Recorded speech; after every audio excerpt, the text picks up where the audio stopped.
tassa bhagavato arahato samma sambuddhassa. Namo tassa bhagavato arahato samma sambuddhassa.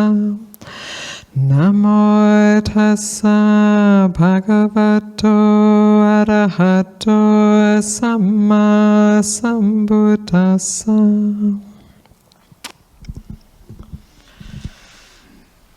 Wow. So I'm still just enjoying that great wave of joy that arose in the room when the accumulated figure came out that everyone has helped make happen in different ways, and that this is going towards, it's not just raising money, but it's raising money to purchase land that will be cared for and that will be used for practice, for monastics and for lay community. It's very, very auspicious and beautiful. And so I have a lot of mudita, and I'm really enjoying the vibe here in the room, the collectiveness and the joy, yeah. And we were hearing earlier about, well, first of all, many people chose to take the 5 precepts, the 3 refuges and the 5 precepts. Those precepts, or those training precepts, are an amazing support for our practice. Without them, we can expend a lot of energy, but then we lose it again. And then we can do good, but then we do harm. And so we're keeping on. It's like having a hole in your bucket. It never gets filled. But with sila, with ethics and care for each other and ourselves, then there's a filling of the container with goodness and wholesomeness. And I'm just very aware of the qualities, the good energy that's being generated by everyone here, individually and collectively. So each person who's here, and also online, who's joining from the screen over there, hi. You're each bringing your own presence and goodness and generosity and interest and maybe learning or maybe sharing. So each person, each individual is bringing this, and then together there's this field of goodness being created. It's very beautiful, powerful. And these things don't make the news. The news has we get a lot of bad news. Pretty bad, but there are good things happening like right now, and so let's just take a moment to really enjoy that, celebrate it, that each of us are part of this goodness that is being generated right now in the world. And it's a field, it's a force, it's energy, it's not nothing. And no one of us could do that on our own, but each of us can do something. And then together, collectively, there's this power of goodness that's generating. It's beautiful. And there's this word puñña. The Buddha uses the word puñña, Pali word, which has been translated in English as merit. I always feel that's a very limited, a bit impoverished translation. I actually don't know in Thai. I guess you actually just say puñña in Thai, and then you just know what it is. And in English we have this word merit, which to me sounds a bit smaller than what it actually is. So I just want to explore that quality of puñña a little bit with you. And it's an energy, a good energy, just as we're experiencing today, that arises through good action. It arises through not following harmful intentions that might arise. So we don't necessarily start off, all just good thoughts and being beautiful. There's things that we struggle with. There can be ill will in the mind, and there can be maybe a feeling of fear or stinginess even, and then holding back, and then we recognize, oh, that's painful. I don't want to follow that, and then we see whether we can just behave a little differently to our old patterns. And I don't know if some of you probably have, come from a very generous culture, I know that, and some of us don't. So there may be a moment where you remember the shift from feeling, for me it's a very, very tangible moment, the shift from being a bit stingy, a bit fearful of giving, being a bit suspicious of giving. I was raised that way, and then realizing, oh no, giving it's enriching, it's beautiful, it's freeing, it's a relief, even if you don't have very much. Just that movement from trying to keep for myself to wanting to give freely.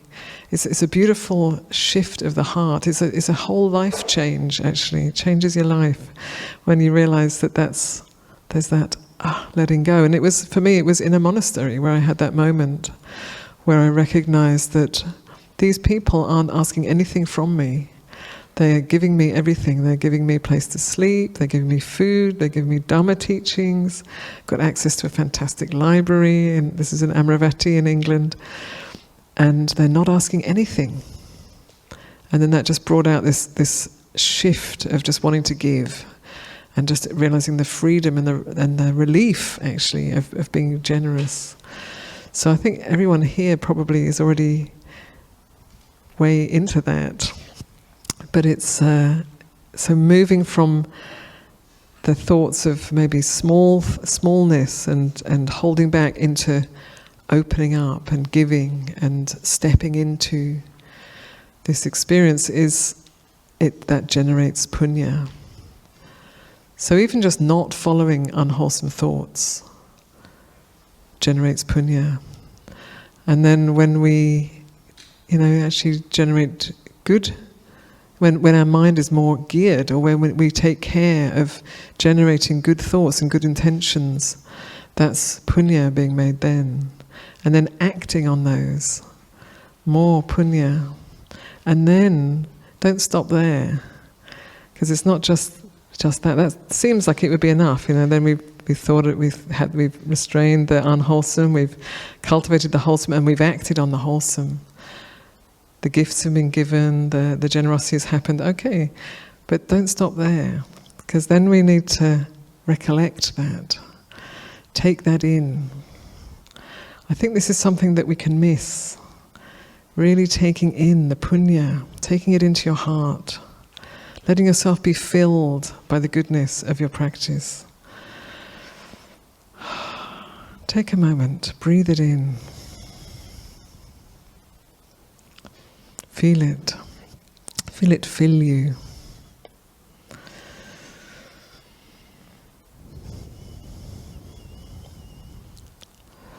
So I like to think of puñña as an energy, or a kind of a nectar.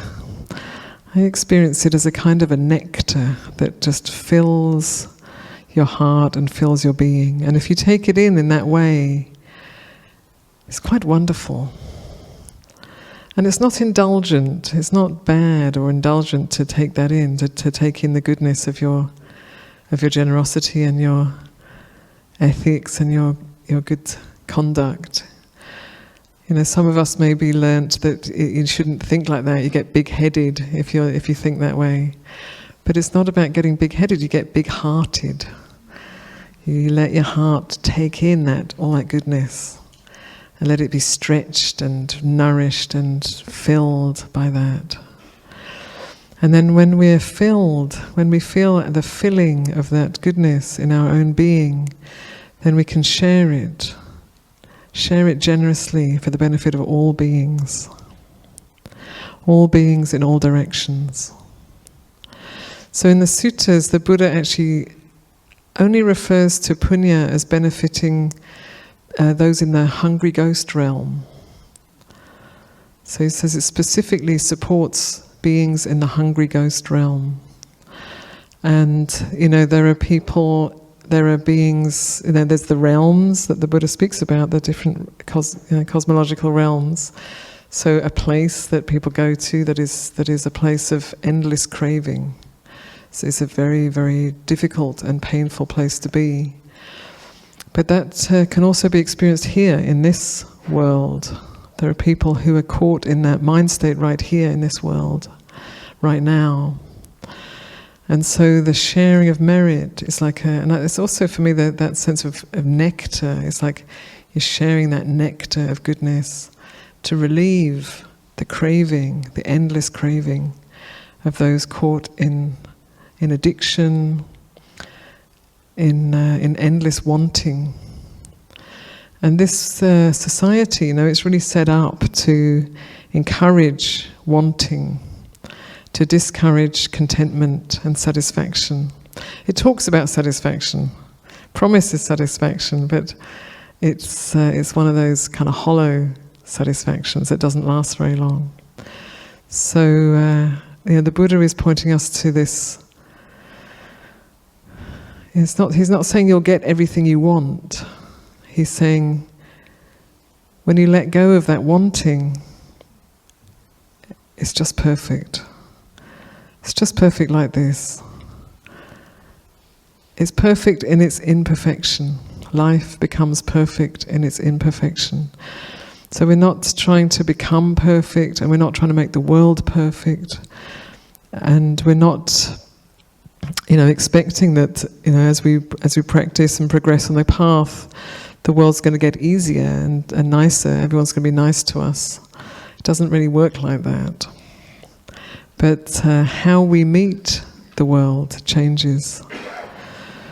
And in that, in a way, everything changes. So, we talk. So I'm speaking about the world, and so what? How is the world created? There's the news. There's what we hear. There's the media, the world news. There's a lot going on the world news right now. And then there's our world. Maybe our family, our community, and what's going on there. Probably not perfect. Probably a few challenges out there. And then there's our inner world and how we meet our experience inside. So if the way we meet our experience inside is full of judgment and wanting and not wanting, if we look inside and we feel that we're essentially wrong, there's something wrong with us, we're bad, or we're wrong, or some people, I'm the best, I'm better than everyone else. Some people have that one going on. Both of those are places of suffering. They're places of suffering. So, the world, in a way, the world begins right here in our experience, in how we meet it. So right now we're all gathered together and we're doing this wonderful thing together, almsgiving and generating actual material support and feeding each other and others out, each other, all of it, a bigger each other, and then generating this good energy. So the world is being created right here. We're creating this is part of the world.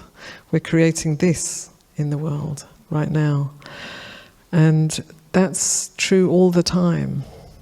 So what we are doing inside, how we meet ourselves inside, our experience inside, and how we relate to those around us is creating the world. So this is important. And how we pay attention also, this is part of creating the world. So what we ignore, what we attend to, what we get absorbed into, what we dismiss, this is all part of how the world gets created, where energy is put, where we put energy into. And attention is energy. Attention is energy. So it's really important to notice in your life, where is the energy going, where's your attention going? And there are so many distractions, very easily accessible distractions. So it's and And you know, those distractions, particularly the ones on your phone or on your laptop, they're designed to they're generated by your attention. They're designed to get your attention. People are getting rich from your attention. So be careful who you're paying attention to and what you're paying attention to. And the Buddha is really inviting us to pay attention to our body, not just the mind, but the body, to know this body, be with this body. So I just want to ask right now, just for a moment, what does it feel like, that body of yours? Just in there, inside. How is it? What is your relationship with your body? Is there a friendship? Are you friends? Or is it something you endure? Or are you somewhere a little bit aloof from the body? The mind is floating around somewhere above the body. That can happen. So the Buddha is encouraging us to pay attention to the body, which is a most profound teacher. It's teaching us all the time. It's teaching the Dharma all the time, the body. And to pay attention to the feelings that are going on in this body. Not just emotions, but pleasant feeling, painful feeling, neutral feeling. Feeling tone, the sensations, to be aware. Because when we're not aware, we have an unpleasant sensation and then we react. We try and get away from it, or we blame somebody else for it, or we distract ourselves.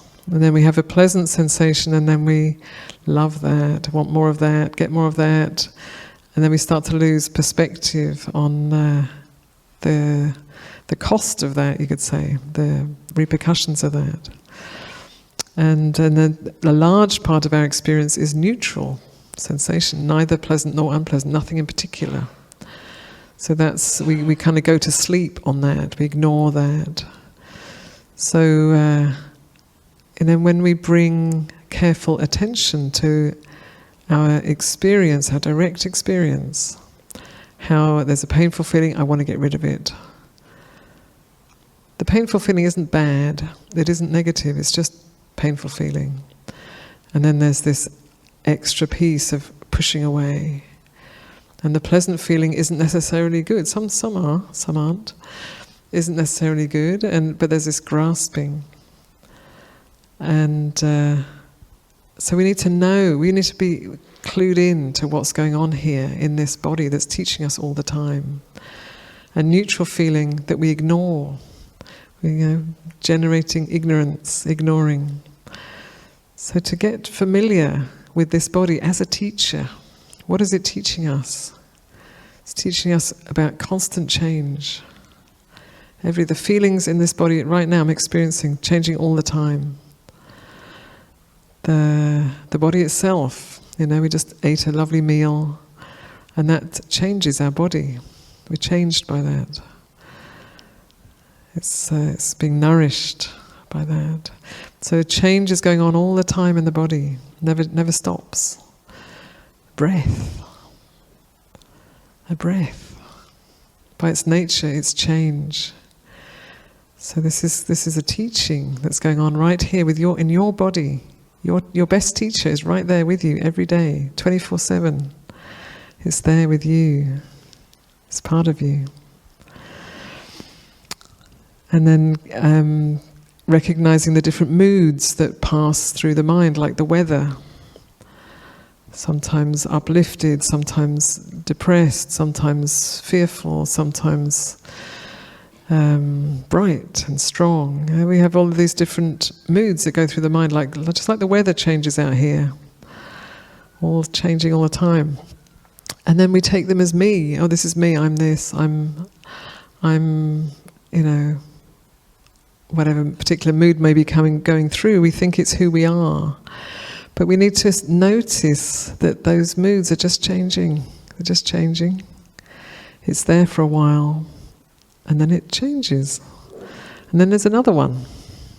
And that's there for a while, and then that changes. And then we might have certain leanings, and then we can guide our attention towards the more wholesome and the more beneficial, and then it changes the habits of the mind. So, if we have a tendency to feel a bit hopeless or a bit down, then we need to take care of our mind. We need to take care of spending time with good people, taking in really wholesome stuff, wholesome information through that phone or laptop or through a company, and doing good and recognizing the good that we're doing. And then that starts to change the moods of the mind, to get more open and uplifted. And then the content of the mind, the thoughts that are going on, those endless thoughts, they go on and on and on, all sorts of thoughts going on in the mind. Just to get to know what are the tendencies, what's the volition of those thoughts. Are they wholesome? Are they unwholesome? Are they leading out of suffering or into more complexity? And recognizing we have some choice. We can't always choose what thoughts are arising, but we can choose where we put our attention. So attending to that which is wholesome, and also attending carefully to that which is unwholesome, in that we don't encourage it, we don't strengthen it. So the Buddha urges us to frequently pay careful attention. Frequently pay careful attention to what is going on here and now. Not just now and again, but frequently, throughout the day, checking in, seeing what's going on, which direction, where's this leading. So we don't want to get micromanaging about it. It's good also to have the big view of where we want to sort of aim towards. But we also need to check in and see what's going on. And as we do that, as we continue to generate goodness and to share the goodness and to hold back on the unwholesome, redirect our attention, and then also through our meditation practice, to generate wholesome states in the meditation. And sometimes, sometimes it's wholesome, and sometimes we're just sitting through difficult stuff, sitting through painful memories or difficult things that are left in our body and mind from past challenges. But that's also really, really beneficial. So the Buddha speaks about refrain from doing harm. It's like the nutshell of the Buddha's teaching. Refrain from doing harm. Do good, which you're doing an awesome job of, I have to say. Do good and purify the mind. So that purifying the mind is what happens in the meditation. Sometimes it's beautiful, sometimes it's hard. Don't worry, it's purifying the mind, it's good. And it leads to greater spaciousness, happiness, peace and well-being. And also, when we're doing it together in this way, we become community, we become sangha that supports each other. So, this coming together is to support the establishment of a monastery. And at the heart of a monastery are monastics, obviously. And at the heart of monastic life is the practice. It's the ethical practice, the meditation practice, the practice of giving and sharing the Dharma, sharing, we share with each other requisites and so on. So this is at the heart of this beautiful coming together. So I'm very grateful I'm very grateful to my venerable brothers here, Ajahn Kovilo and Ajahn Nisabo, for their real brotherliness. So I wouldn't always use that term. I wouldn't assume to say that with Luang Por Pasano. A little different. He's my elder, Luang Por. But I really appreciate our brother monastics really recognizing the value and the importance of the fourfold assembly. You know, that the bhikkhus and the bhikkhunis, we all are part of the community as the lay women and lay men. We're all part of the community. So this is a blessing and a gift, and I'm just really happy to be here with you all.